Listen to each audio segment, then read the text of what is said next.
There's a story from 20 years ago about a small town in Mozambique, a town that had the potential to be prosperous, thanks to the discovery of a large natural gas field nearby. The people of the town were hopeful. They believed the newfound resource would be a ticket out of poverty. But 2 decades later, their lives remain largely unchanged. The revenues from the gas field have not trickled down to the local community. This story is not unique to Mozambique. It's a narrative that echoes across the continent of Africa. The Massachusetts Institute of Technology embarked on a study in 2021 to identify Africa's key economic challenges. The research highlighted issues such as poor infrastructure, low levels of human capital, and ineffective institutions. For instance, in Nigeria, despite having the largest economy in Africa, power outages are a daily occurrence, hindering business operations and stifling economic growth. Political instability and global competition are further exacerbating Africa's economic struggles. In South Sudan, a civil war that lasted over 5 years devastated the economy, leaving more than 80% of the population living in absolute poverty. Meanwhile, African industries struggle to compete on the global stage, often overshadowed by more developed economies. Geography, too, plays a significant role in shaping Africa's economic landscape. Landlocked countries like Chad and Central African Republic face significant barriers to trade due to their lack of access to seaports.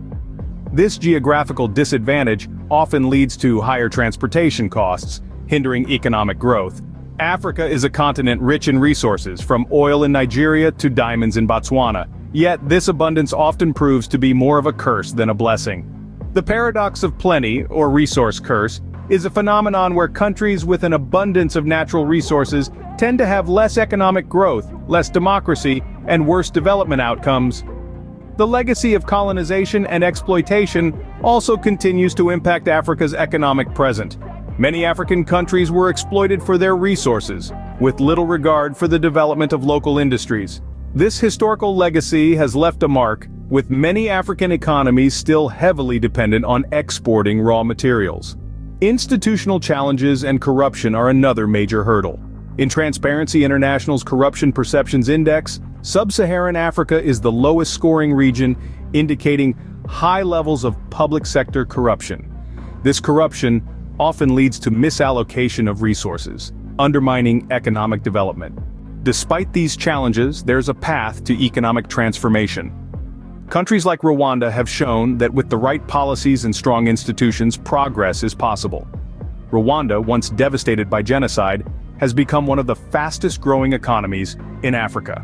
In conclusion, Africa's economic challenges are complex and multifaceted. They span from historical exploitation to contemporary struggles with corruption and political instability. But amidst these challenges, there is potential for progress. With the right policies, strong institutions, and international cooperation, the narrative of African poverty can be rewritten. The story of that small town in Mozambique does not have to be the norm. A prosperous Africa is possible, and it's a journey worth embarking on.